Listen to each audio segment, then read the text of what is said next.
ఓం నమ శివాయ. మనం శివమహాపురాణంలో పార్వతీ కళ్యాణం గురించి తెలుసుకుంటూ దానికి ఆరంభం ఎలా జరిగింది అనే విషయాలను తెలుసుకుంటున్నాం. దక్షుడు శంకరుణ్ణి అవమానించిన తర్వాత, అంటే నింద చేసిన తర్వాత బయటికి వెళ్ళిపోయాడు. సభలోంచి వెళ్ళిపోయాడు లేచి. ఆ తర్వాత శంకరుని ఎలాగైనా అవమానించాలి అనుకున్నాడు. ఆయన పూజనీయుడు కాడు అని లోకానికి నిరూపించాలి. అందుకు గాను నిరీశ్వర యాగం చేయాలనుకుని సంకల్పించాడు. నిరీశ్వర యాగం అంటే ఈశ్వరుడు ఆ యాగానికి రాకుండా ఉండేటట్టుగా చెయ్యాలి అని సంకల్పించాడు. పరమశివుడు లేకుండా వాజపేయి యాగం చేసి శివుడికి హవస్సులు ఇవ్వకుండా వేదం చెప్పిన విధానాన్ని తిరగరాసి కొత్త యజ్ఞాన్ని సృష్టించి చేయాలని భావించాడు. దానికి శివుడిని పిలవకూడదు అని నిర్ణయించుకుని నిరీశ్వర యాగం ఒకదానిని మొదలుపెట్టాడు. ఈ యాగానికి అందరినీ పిలిచాడు. కొంతమందికి అదో రకమైనటువంటి ఇటువంటి ఆలోచనలు ఉంటూ ఉంటాయి, దుష్ట ఆలోచనలు.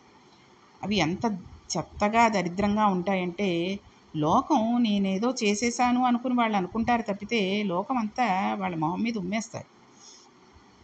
చూడండి, కొంతమంది ఏ కారణము లేకుండా ఏదో ఒక విషయానికి వాళ్ళని పలకరించడానికి వెళ్ళలేదని ఆ పగ పెట్టుకుని వాళ్ళ చుట్టాలందరినీ కూడా అక్కడికొచ్చి అక్కడి నుంచి వాళ్ళ ఇంటికి రమ్మని చెప్పి పిలుస్తారు తప్పితే ఆ ఇంట్లో ఉన్న వాళ్ళని, ఆ ఇంటి యజమానిని పిలవకుండా అదేదో పెద్ద నేను తగిన శాస్తి చేశాను వీళ్ళకి, ఇన్నాళ్ళ తర్వాత వచ్చి పలకరిస్తారా, అందుకని చెప్పి వాళ్ళని పిలవలేదు కాబట్టి వాళ్ళకి ఎప్పటికైనా సరే ఇది చాలా బాధ పెట్టే విషయంగా ఉంటుంది.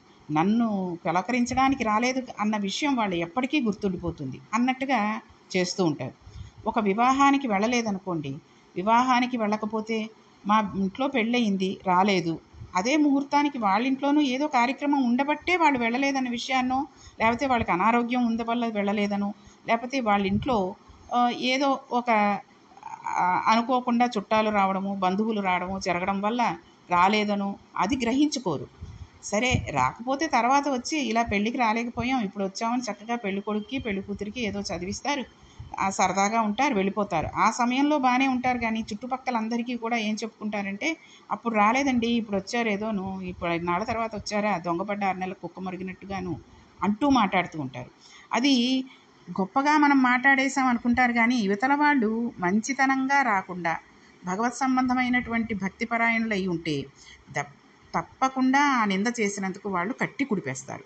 కాబట్టి అల్లుడు లేచి నిలబడలేదని తన అల్లుడి మీదనే ఇంత కక్ష కట్టినవాడు పిలిస్తే వెళ్ళకపోతే ఇంకెంత కక్ష పెట్టుకుంటాడు అని అందరూ దక్షుడు చేస్తున్న యాగానికి బయలుదేరి వెళ్ళారు. అది ఈ జనాలు కూడా ఎలా ఉంటారంటేనండి, అయ్యో వాళ్ళని పిలవలేదు, ఈశ్వరుణ్ణి పిలవలేదు. ఈశ్వరుడు ఎవరండి? ఈశ్వరుడు లోకానికి అంతటికీ తండ్రి. అటువంటి వాడిని పిలవనప్పుడు మనం వెళ్ళడం ఎందుకు? అనుకోకుండా అల్లుడి మీదే ఇంత కక్ష కట్టాడు, మనం వెళ్ళకపోతే ఎలాగా అని చెప్పి వెళ్ళిపోతూ ఉంటారు. కొడుకింటికి వచ్చారండి, ఒక కొడుకింటికి తల్లి, ఆ చెల్లెలు, తమ్ముళ్ళు, అక్కగారులు అందరూ వచ్చారు. కొడుకుని పిలవలేదు. కొడుకుని పిలవకుండా ఆ కార్యక్రమానికి మనం వెళ్ళడం ఏమిటి? వాళ్ళ ఇంట్లోంచి వెడుతున్నాము, వాడిని పిలవకపోతే మనల్ని పిలవనట్టే కదా, మనము వెళ్ళకూడదు అని అనుకుంటారా? అనుకోరు. మనల్ని పిలిచారు, నిన్ను ఎందుకు పిలవలేదో అని ఓ వెర్రినవ్వు వెటకారంగా నవ్వేసి వెళ్ళిపోతారు. యువతలి వీళ్ళు ఎంత బాధపడతారు అన్నది తెలుసుకోరు. కాబట్టి వీళ్ళందరూ కూడా దక్షుడు పిలిచినప్పుడు వెళ్ళకపోతే ఇంకెంత కక్ష పెట్టేసుకుంటాడో అని దక్షుడు చేస్తున్న యాగానికి మిగిలిన వాళ్ళందరూ బయలుదేరారు.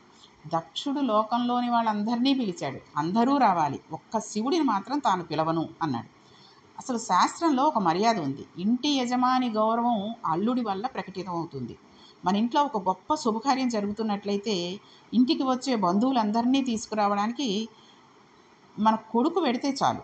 మామగారికి అల్లుడి కన్నా గొప్ప బంధువు లోకంలో ఉండడు కదండి. తన కూతురు మెడలో తాళి కట్టిన అల్లుడు పుత్రపంచకంలో ఒకటిగా వచ్చాడు. అందుకని అల్లుడిని తీసుకురావడానికి మామగారు తానే స్వయంగా వెళ్ళాలి, అది మర్యాద. ఇంట్లో జరిగే శుభకార్యానికి అమ్మాయి అల్లుడు గారు వస్తే ఆ అందం వేరు. అలా కూతురు అల్లుడు ఇంటికి శుభకార్యానికి వారం రోజులు ముందు రావడం ఆ ఇంటి అదృష్టం అండి.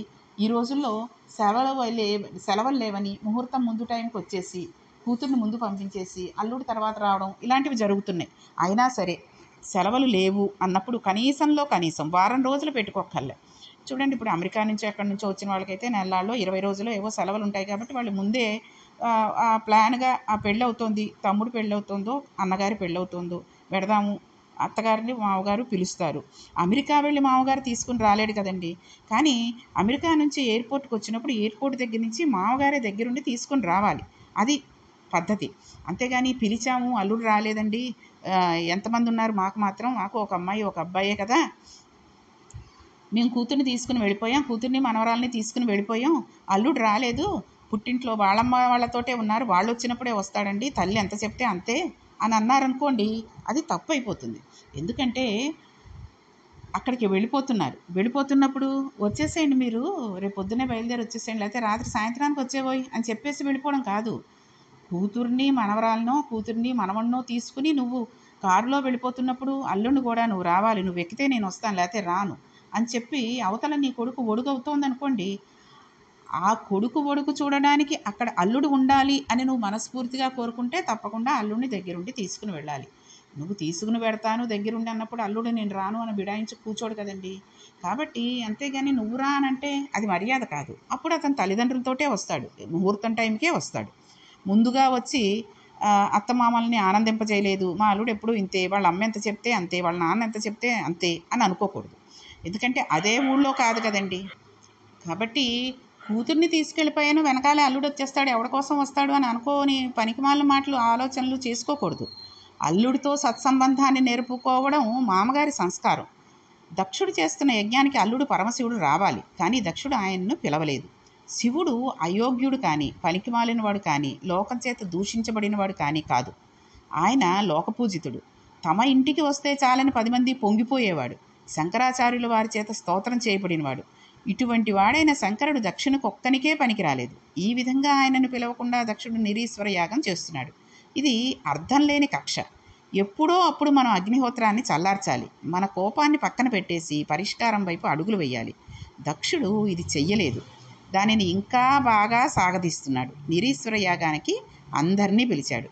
ఈ యాగానికి మహర్షులు, ఋషులు, వాడి భార్యలు, ప్రజాపతులు వచ్చారు. ఎక్కడెక్కడి వాళ్ళు విమానాలలో వస్తున్నారు.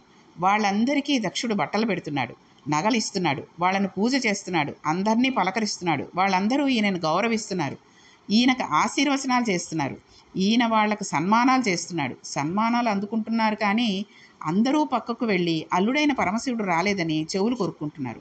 మనందరం కావలసి వచ్చాం, కానీ మనకన్నా పూజనీయుడైన పరమశివుడు దక్షుడు వదిలేశాడు. శంకరుడు అల్లుడు, కానీ ఆయనను పిలవలేదు, ప్రాప్తం ఉండాలి కదా అని అనుకున్నాడు. ఆయన పిలవలేదు, ప్రాప్తం ఉండాలి అనుకోవడానికి దక్షుడికి ప్రాప్తం లేదని అనుకుంటున్నారా, శివుడికి ప్రాప్తం లేదనుకుంటున్నారా? జనాలు ఎలా ఉంటారంటేనండి, గోడ మీద పిల్లివాటంలా ఉంటుంటారు. ఎటు అవకాశం దొరికితే అటు దూకేయడానికి ప్రయత్నిస్తూ ఉంటారు.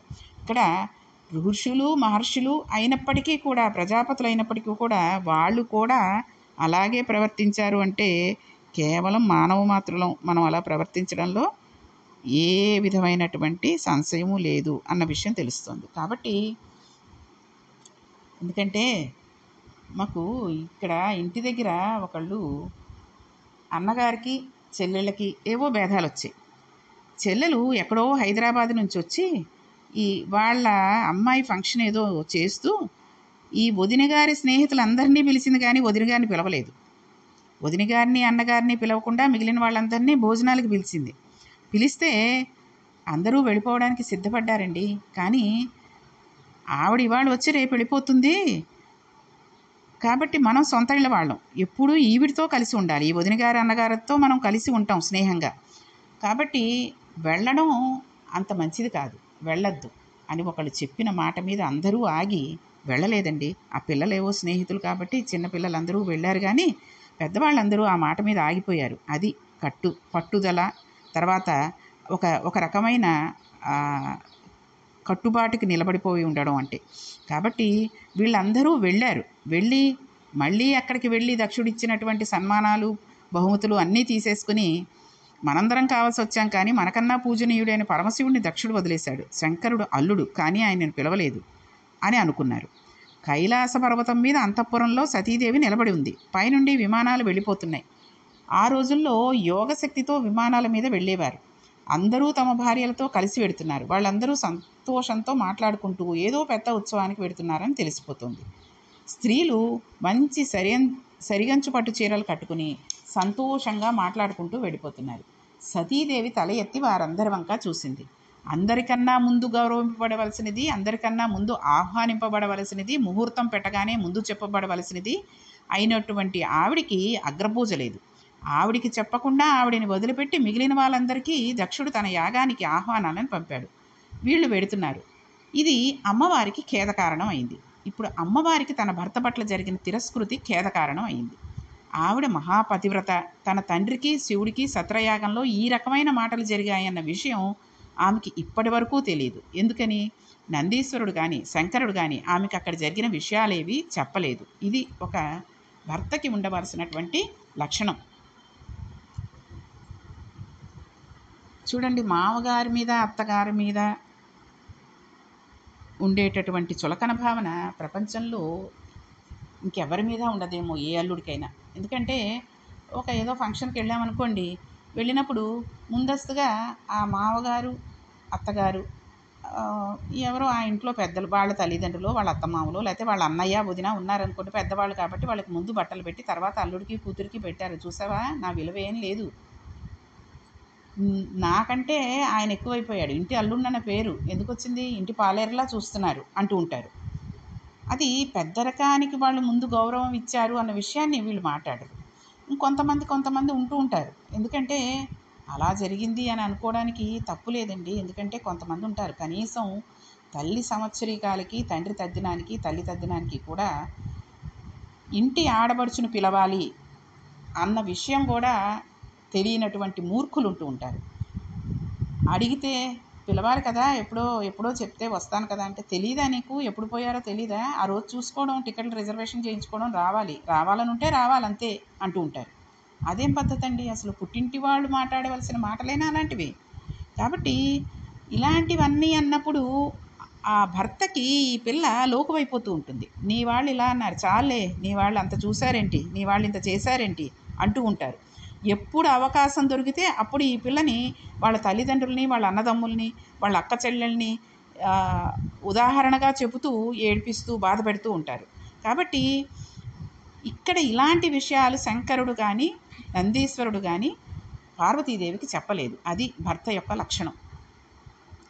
పుట్టింటి వాళ్ళని తక్కువ చేసి, అలాగే భార్య కూడా అత్తింటి వాళ్ళని తక్కువ చేసి మాట్లాడకూడదు. మీ చెల్లెలు ఇలా అంది, మీ అన్న ఇలా అన్నాడు, మీ అమ్మ ఇలా అంది, మీ నాన్న ఇలా అంది అన్నాడు అని చెప్పకూడదు భర్తతోటి.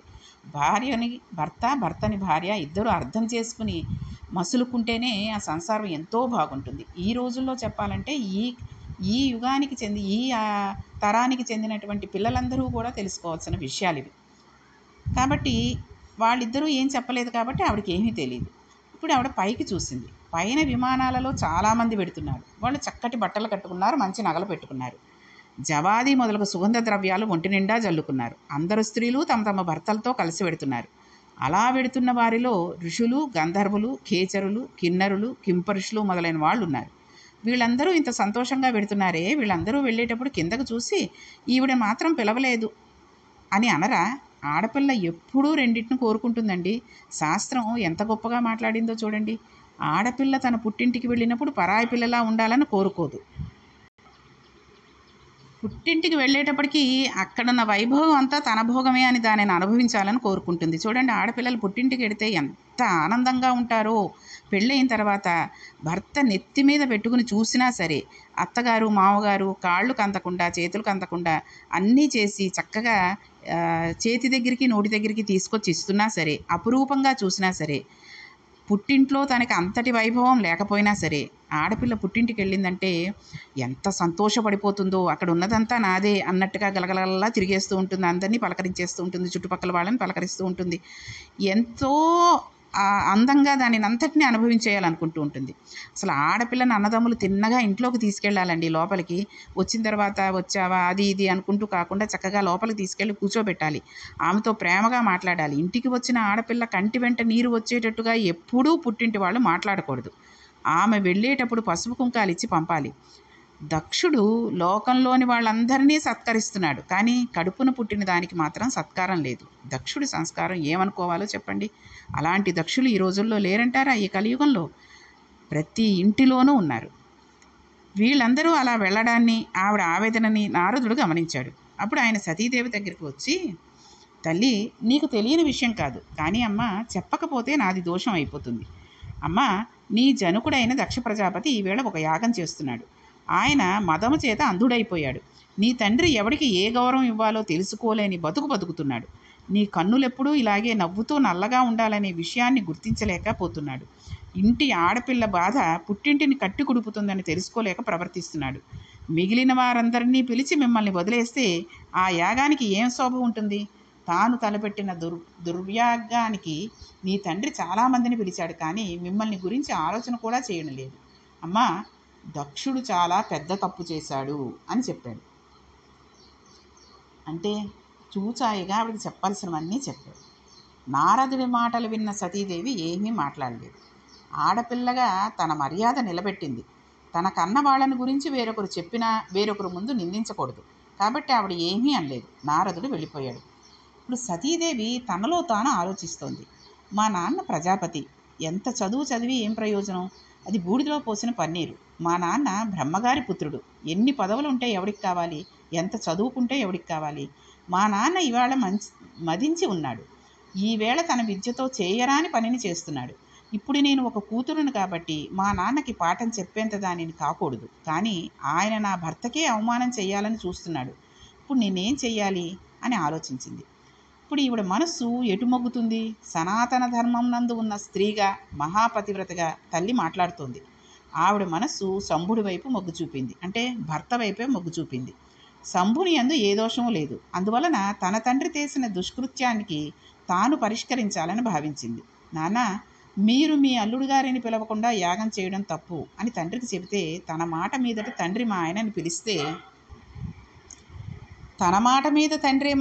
పిలిస్తే అంటే నేను చెప్పాను కాబట్టి ఓహో తప్పు చేశానేమో పిల్ల చెప్తోంది కదా అని ఆయన వెళ్ళి అప్పుడు శంకరుడిని పిలిస్తే, ఇది శంకరుడికి తెలిస్తే, ఇక్కడ ఆవిడ పార్వతీదేవి చెప్తోంది మా ఆయనకు తెలిస్తే, అంటే నువ్వు చెప్పి నన్ను పిలిపించావా, ఇదేనా మర్యాద అని మా ఆయన రేపు నన్ను అడిగితే, చెప్పకుండా ఉంటే రేపు ఆయన రుద్రుడైతే చూసావా మీ నాన్న అని నన్ను అంటే, మా నాన్నకి ఎందుకు వచ్చిన చదువు, ఎందుకు వచ్చిన వినయం లేని సంస్కారం, మా నాన్న యాగం చేస్తున్నాడని శివుడికి చెప్పాలా, చెప్పకుండా ఉండాలా అని లోపల వితర్కం చేసుకుని, ఇవాళ నేను వెళ్ళి దక్షుడు చేస్తున్న యజ్ఞానికి పెడతాను అని అంటే శంకరుడు ఏమంటాడోనని తెలియనిదానని కాను, కానీ నేను ఈవేళ శంకరునితో విభేదించవలసిన అవసరం ఏర్పడుతోంది.